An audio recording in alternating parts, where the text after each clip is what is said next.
श्री जगदीश देवड़ा जी, जन अभियान परिषद के उपाध्यक्ष आदरणीय विभास उपाध्याय जी, जन अभियान परिषद के दूसरे उपाध्यक्ष डॉक्टर जितेंद्र जामदार जी, बीआर नायडू जी हमारे महानिदेशक, धीरेन्द्र कुमार पांडे जी, भरत मिश्रा जी, चित्रकूट ग्रामोदय विद्यालय के कुलपति, Anil ji CEO Samunnati Foundation Hyderabad, Shri Gajendra Singh ji regional facilitator Madhya Pradesh Heartfulness Education Trust Hyderabad, professor Virendra Kumar Vyas ji, यहाँ उपस्थित मंचासीन हमारे सभी साथीगण, अभी जिनको हमने सुना वो तो एक उदाहरण थे, ऐसे कई हीरे जन अभियान परिषद ने तैयार कर दिए हैं। मेरे प्रिय मित्रों, मेरी बहनों, मेरे भाइयों, मेरे भांजे भांजियों, आपके बीच में आके मैं अत्यंत गदगद हूं, बहुत प्रसन्न हूं। आप भी खुश हैं कि नहीं? अरे आप भी खुश हैं कि नहीं? देखिए, हम एक ही मंजिल के राही हैं। एक ऐसा पथ हमारा जो मध्य प्रदेश को प्रगति और विकास के नए आसमान में ले जा रहा है और जो जनता के कल्याण के काम में लगा हुआ है। इसलिए मैं और आप दो नहीं हैं, मैं और आप एक हैं। ना मुझको कोई और है, ना तुमको कोई ठौर है। एक दूसरे के लिए हम लोग बने। मुझे ये कहते हुए प्रसन्नता है, आप आए हैं सब जन अभियान परिषद, उसके नेतृत्व में प्रस्फुटन समितियां, नवांकुर संस्थाएं,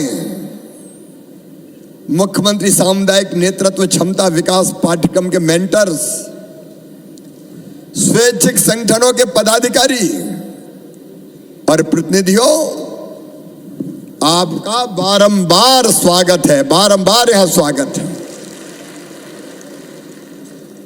जन अभियान परिषद ने अद्भुत काम किया है।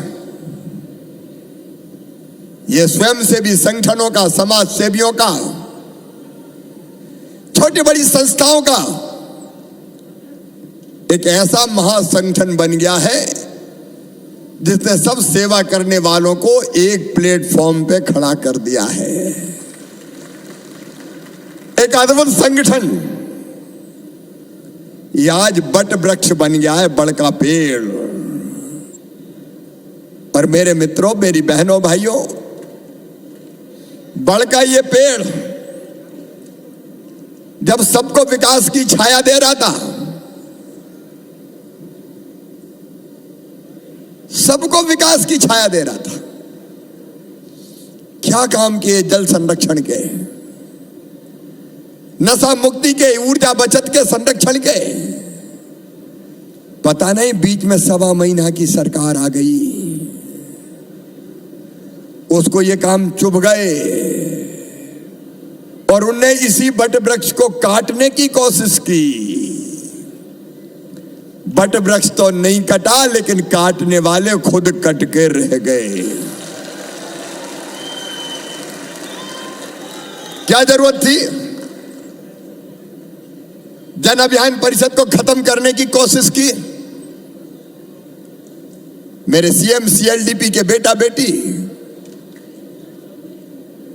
उनके भविष्य को अंधकारमय कर दिया गया। नवांकुर प्रस्फुटन समितियां, सबको फंड देना बंद कर दिया। इनने क्या बिगाड़ा था तुम्हारा, ये तो बता दो कमलनाथ, क्या बिगाड़ा था तुम्हारा? समाज सेवा का काम करने वाले, नदियों को सदा नीरा बनाने वाले, छोटी बड़ी जल संरचनाएं बनाने वाले, ये सारे लोग कांटे की तरह तुम्हारे आंखों में चुभ रहे थे। लेकिन मैं प्रणाम करता हूं, आप सबको शीश झुका के प्रणाम करता हूं। तुम अद्भुत हो। तुम्हारा मंत्र है केवल अपने लिए नहीं जीना, समाज के लिए जीना है, देश के लिए जीना है, औरों के लिए जीना है। अरे परहित सरस धर्म नहीं भाई, पर पीड़ा सम नहीं अधमा, ये मंत्र तुम्हारा। अपने लिए तो सब देते हैं, ये आवेदन बाद में। अपने लिए तो सब देते हैं, कीट पतंगे भी जीते हैं, पशु पक्षी भी जीते हैं। अपने लिए जिए तो क्या जिए, जीता तो वो है जो देश के लिए जीता है, समाज के लिए जीता है, जो औरों के लिए जीता है। और औरों के लिए जीने वाला संगठन है जन अभियान परिषद, नवांकुर, प्रस्फुटन समितियां, उनसे जुड़े हुए बाकी संगठन। और इसलिए मैं आज आपका अभिनंदन करता हूं। लेकिन मेरी बहनों, आज भाई की कलाई पे आपने राखियां बांधी है। ये केवल राखी, धागा नहीं है मेरी बहनों, धागा नहीं है। ये कच्चा धागा भाई और बहन के बीच स्नेह का और प्रेम का बंधन है। आज मैं आपको और आपके माध्यम से पूरे प्रदेश की मेरी बहनाओं को वचन देता हूं, ये राखी बांध के भाई की कलाई पर, ये राखी बांध के आपने इस भाई पर विश्वास किया है, जान भले ही चली जाए तुम्हारे विश्वास को कभी टूटने नहीं दूंगा। इस विश्वास को कभी खंडित नहीं होने दिया जाएगा। मेरी बहनों और भाइयों, आप समाज सेवा में जुटे हुए लोग,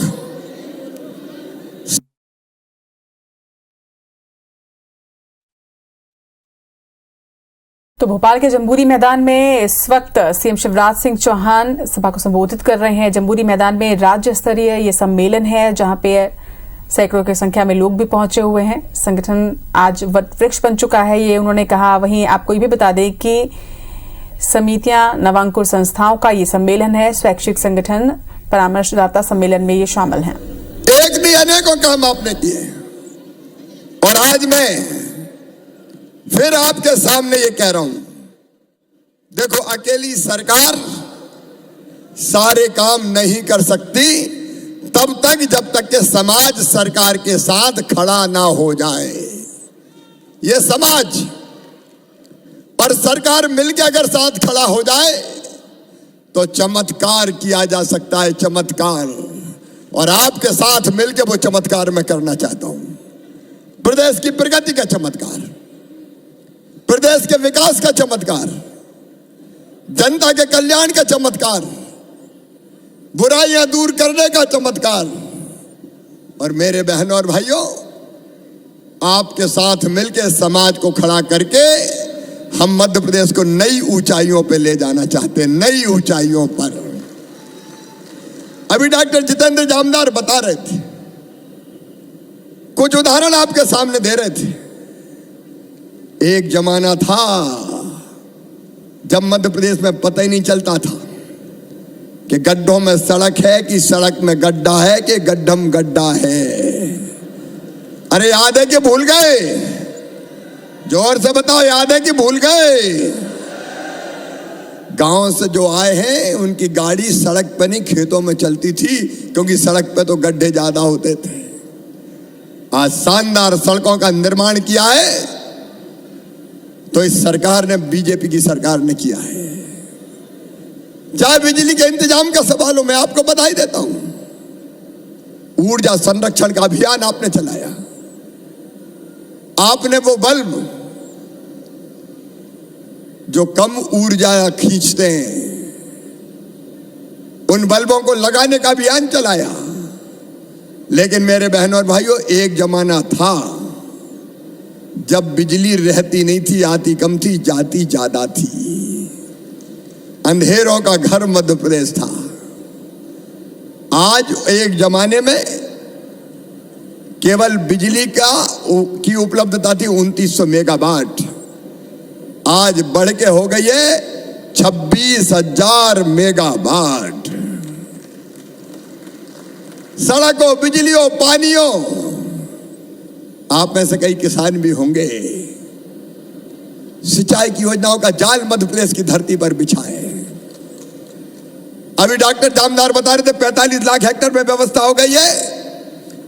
65 लाख हेक्टेयर में सिंचाई की व्यवस्था करके देंगे। दिन और रात हम काम कर रहे हैं, कोई खेत सूखा ना छूटे, हर किसान के चेहरे पर फसलों की तरह हरियाली आ जाए। अगर काम गिनाऊंगा तो घंटों यहां हो जाएंगे, वो गिनाने नहीं आया मैं।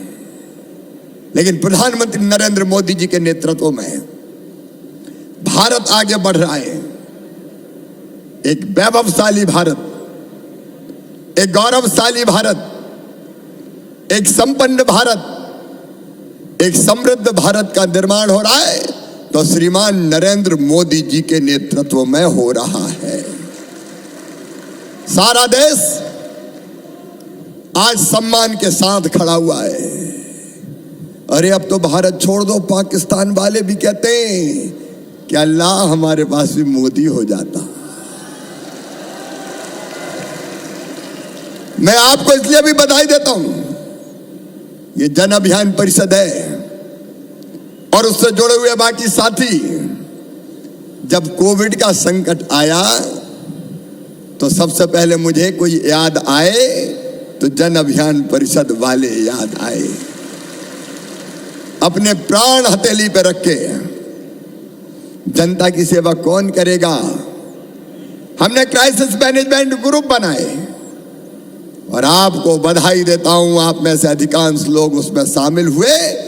और चाहे लोगों को समझाने का मामला हो, लॉकडाउन सफल बनाने का मामला हो, या घरों में जो अकेले रहते थे उस समय फोन करके पूछना हो कि तबीयत कैसी है, और चाहे वैक्सीन लगवाने का मामला हो, जन अभियान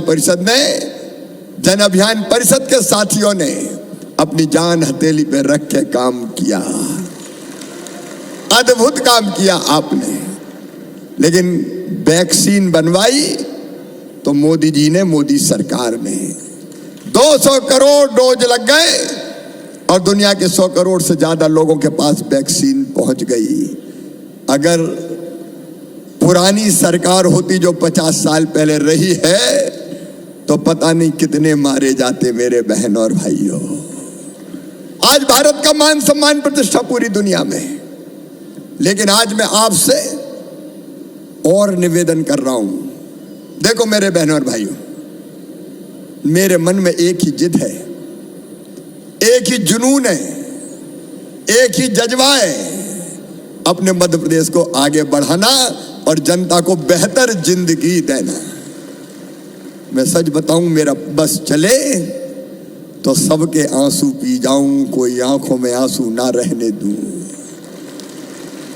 जहां तकलीफ देखते हैं, जहां कठिनाई देखते हैं, जहां परेशानी देखते हैं, तो उस तकलीफ में से योजना बन जाती है। बहनों और भाइयों, एक भी योजना कोई सरकारी अधिकारी ने नहीं बनाई।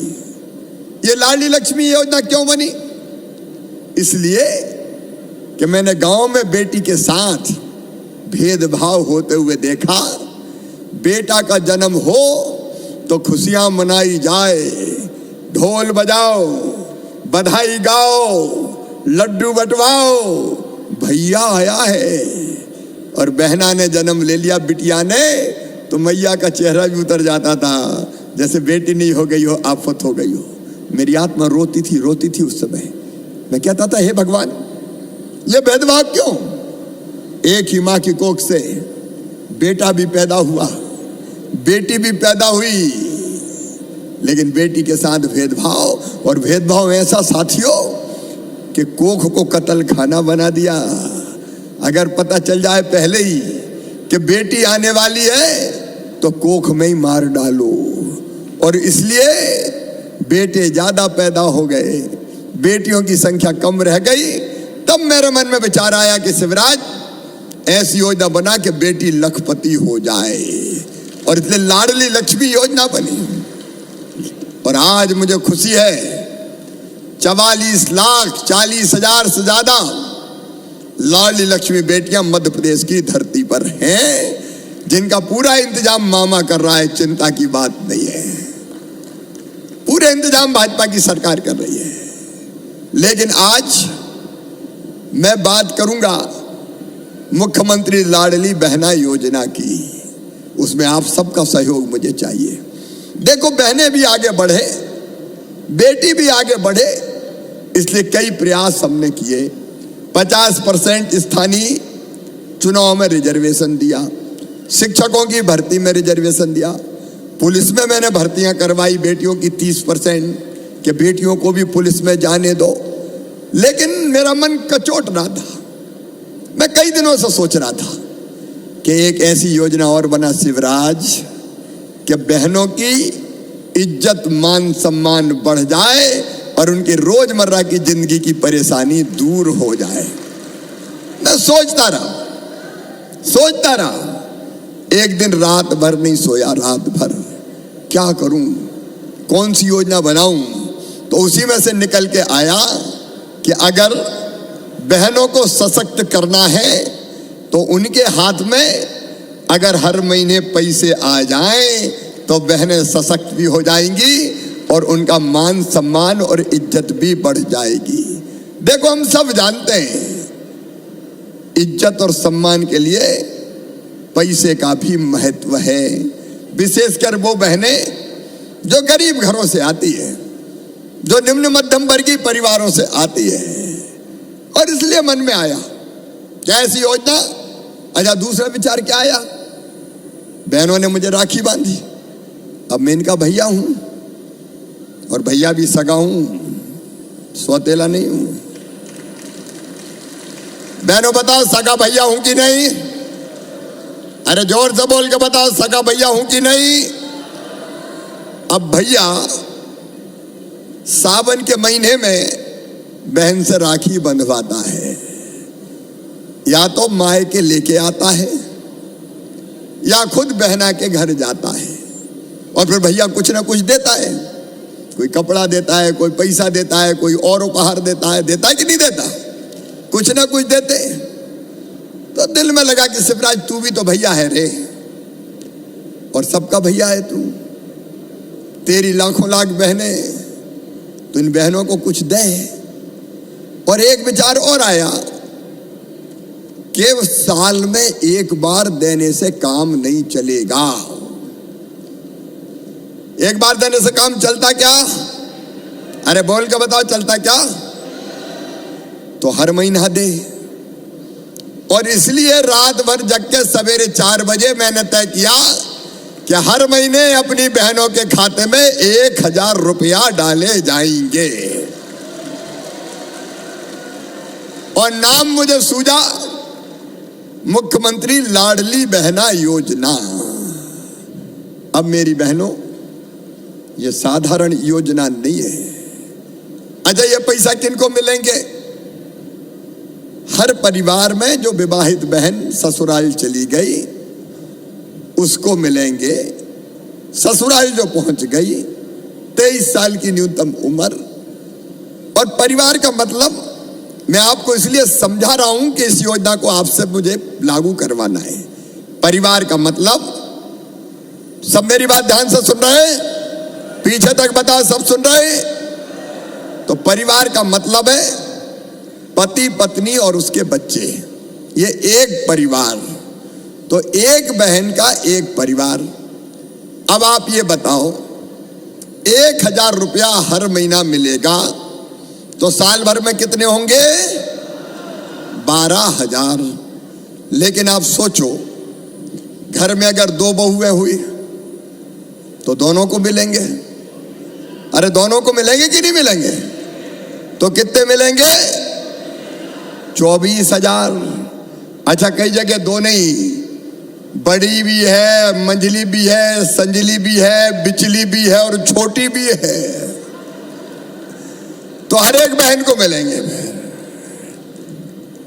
तो 2 हुई तो 24,000, 3 हुई तो 36,000, 4 हुई तो 48,000। तो बहन को तो मिलेंगे ही।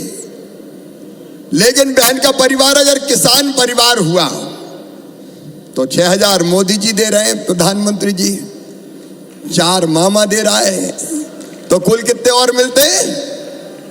10,000। तो 10,000 और जोड़ लो, कितने हो जाएंगे? और मेरी बहनों, अगर बूढ़ी सासू जी घर में हुई तो उनको अभी पेंशन कम मिल रही है, तो सासू जी की भी पेंशन बढ़ा के कर दूंगा 1,000। तो सासू जी को कितने मिलेंगे? अब हिसाब लगाओ कितने हो गए। अब बताना, जिंदगी बदल जाएगी कि नहीं? अरे जोर से बताओ, बदल जाएगी कि नहीं? ऐसी योजना पहले कभी बनी क्या? ये दुनिया की सबसे बड़ी बहनों के सशक्तिकरण की योजना है, और ये योजना बना के मेरा जीवन धन्य हो गया, सफल और सार्थक हो गया। डराया पैसा बहुत लगेंगे, तो मैंने कहा लगेंगे तो लगेंगे, बहनों के लिए लाऊंगा, भैया काय के लिए। अब इससे देखिए, आर्थिक स्थिति तो सुधरेगी, मेरी बहनों की इज्जत घर में बढ़ जाएगी। जब सासू जी को ये पता है कि बहू रानी के खाते में हर महीना 1,000 रुपया आ रहे हैं, तो सासू जी कहेगी, अरे बहू की रोटी में भी घी चुपड़ो रे।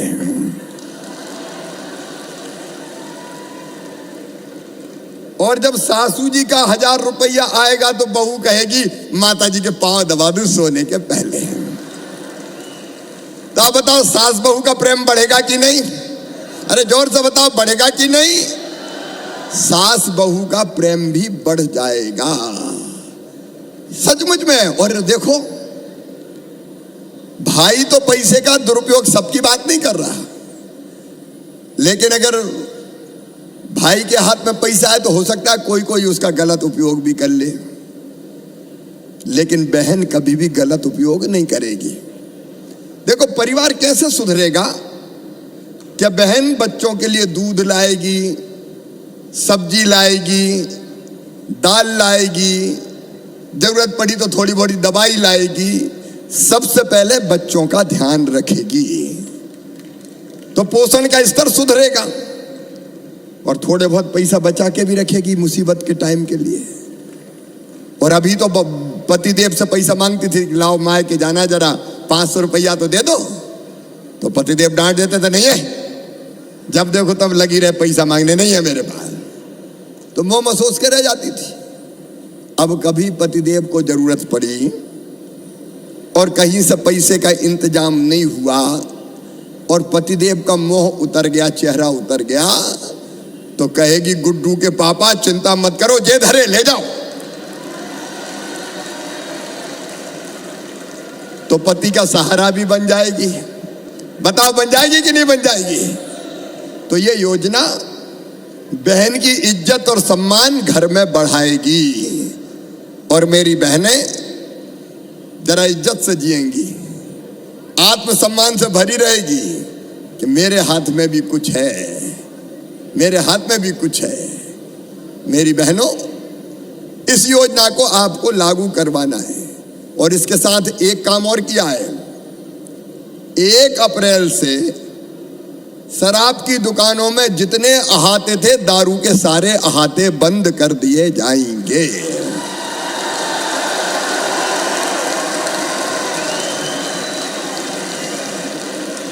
बोलो, बंद कर देना चाहिए ना? अब ये दारू बड़ी खराब चीज है, ये इंसान को इंसान ही नहीं रहने देती। अहाते में पी और हिलते डुलते गिरते पड़ते सड़क पे निकल के आए, कभी गिर गए और कई वैसे ही गाड़ी चलाने लगते हैं। तो गाड़ी चलाने लगते नशे में तो खुद ही यमदूत बन जाते हैं। कई बार खुद भी चले जाते हैं, दूसरे को भी ले जाते हैं और कई बार गड़बड़ भी करते हैं, छेड़ा छाड़ी, बहन बेटियों को परेशान करना। और इसलिए कोई भी दारू की दुकान हो, दारू का वो तो हाथे बंद ही हो जाएंगे, सड़क हो, कहीं बैठ के दारू नहीं पी पाएगा। पीना है तो बोतल लेके घर जाओ।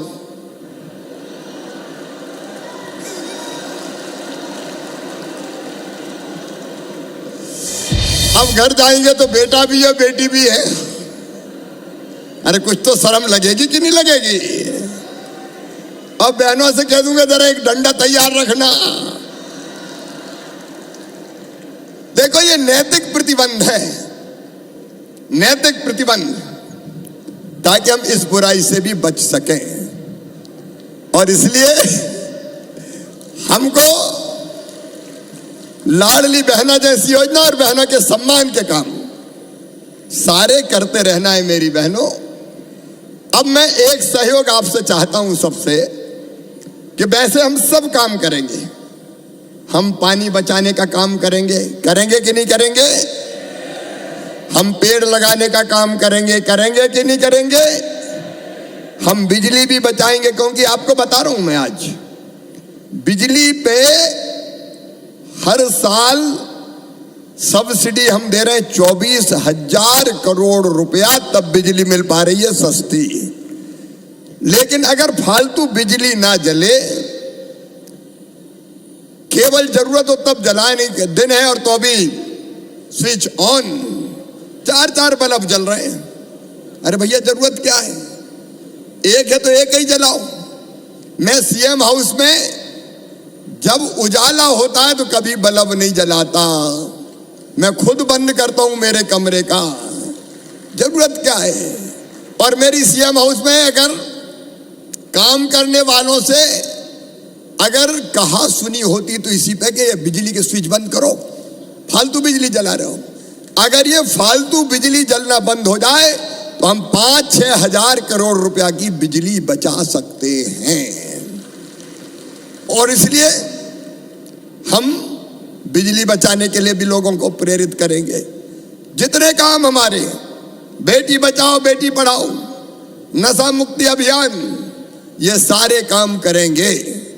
लेकिन अभी एक काम में मैं 1.5-2 महीना लगाना चाहता हूं आपको, बल्कि 3-4 महीना इन कामों के साथ लाडली बहना योजना को जमीन पर लागू करवाने का काम। बोलो सब करोगे? सब बताओ करोगे?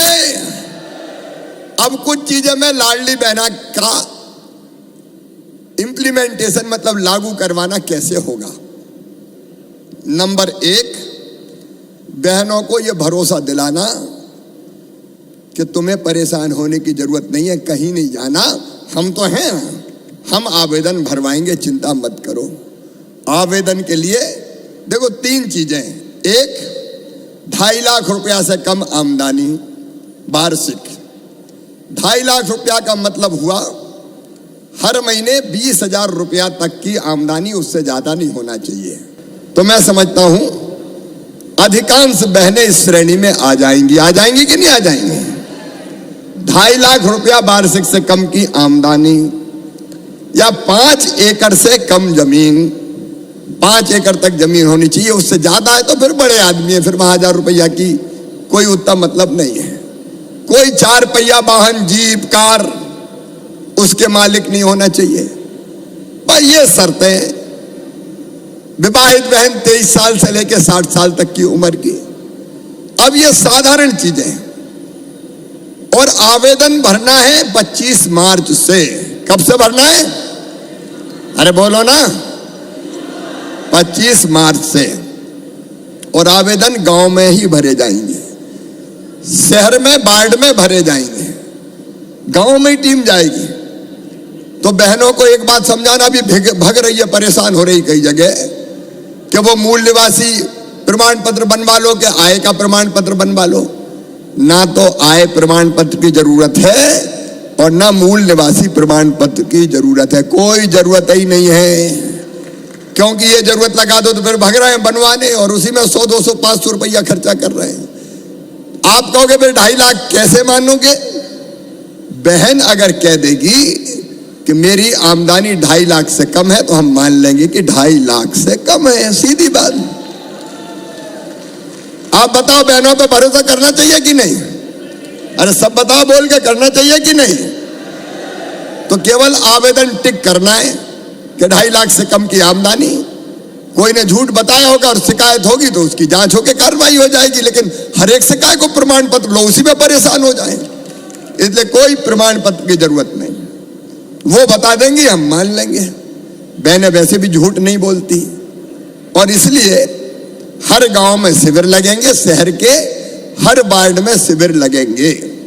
वार्ड बड़ा होगा तो 3-4 शिविर लगा देंगे। और एक बात और आप ध्यान रखना, एक दिन शिविर नहीं लगेगा। जब तक पूरे आवेदन नहीं भर जाते तब तक शिविर लगा ही रहेगा गांव में। तो बहनों को समझा देना कि परेशान मत हो।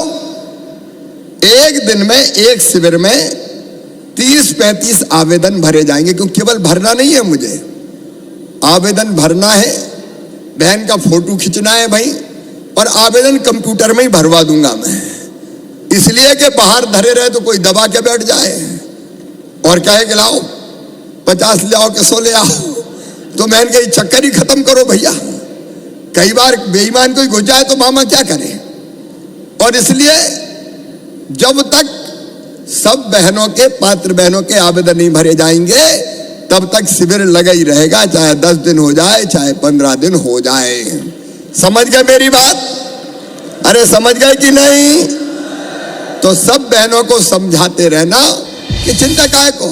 आप लोग तय कर लेना वहां के प्रशासन से मिलके, जनप्रतिनिधियों से मिलके कि आज ये 30 बहन भरेगी, कल ये 30 भरेगी, परसों ये 30 भरेगी, तो घर का काम भी नहीं बिगड़ेगा और आसानी से फॉर्म भर जाएंगे। और आवेदन में एक बात है, बैंक अकाउंट चाहिए, आधार नंबर चाहिए।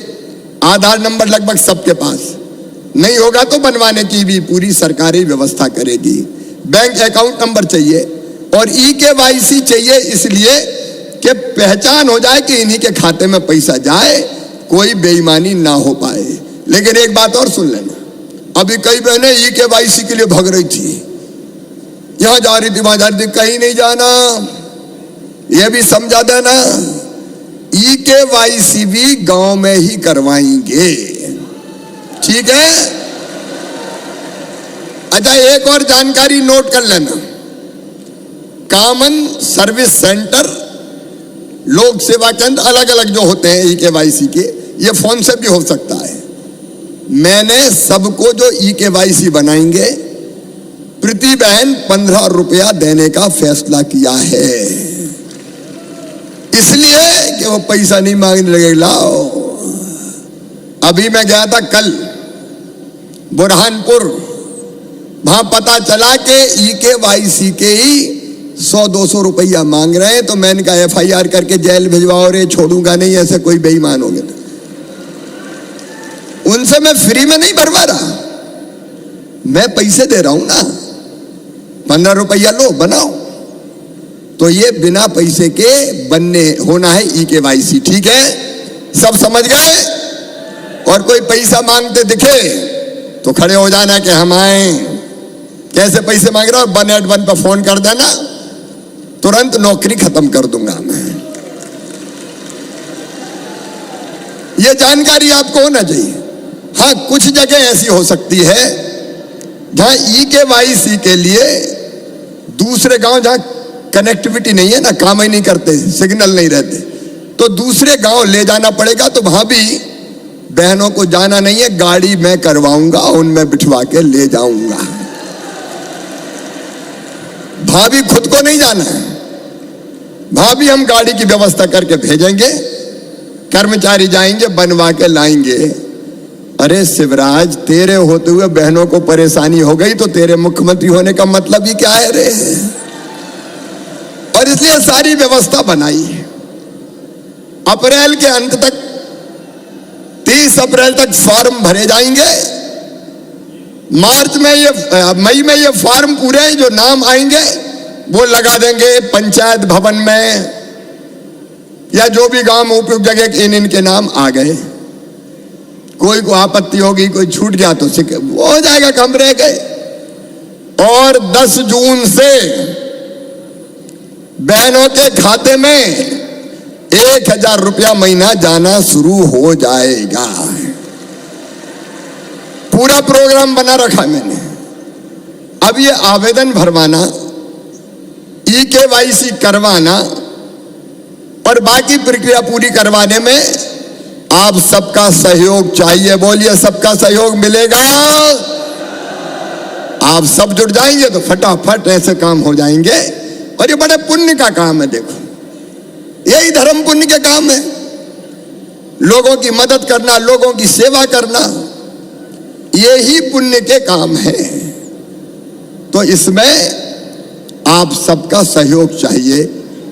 जहां जहां पेशा एक्ट लागू हुआ है वह पेशा की ग्राम सभा बन जाए, शांति और विवाद निवारण समिति बन जाए, पेशा का लाभ वहां मिल जाए। कोई के खिलाफ नहीं है पेशा, कोई के खिलाफ नहीं। भाई गांव में लागू होगा पेशा, गांव में पेशा ब्लाक में, शहरों में नहीं है।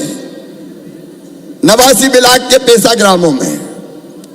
और इसलिए उसमें भी आपका सहयोग चाहिए ताकि वो अधिकार दे दें। बोलो, सबका सहयोग मिलेगा? मेरे बहन और भाइयों, आपके सहयोग से मैं मध्य प्रदेश बदलना चाहता हूं। मेरी सांसें अगर आज चल रही है तो अपनी जनता के लिए चल रही है, अपने लोगों के लिए मैं जी रहा हूं। और बेहतर से बेहतर काम करके कितनी चीजें, एक काम में और सहयोग चाहिए। एक बनाइए मुख्यमंत्री बाल आशीर्वाद योजना, कोविड के टाइम बनाई थी।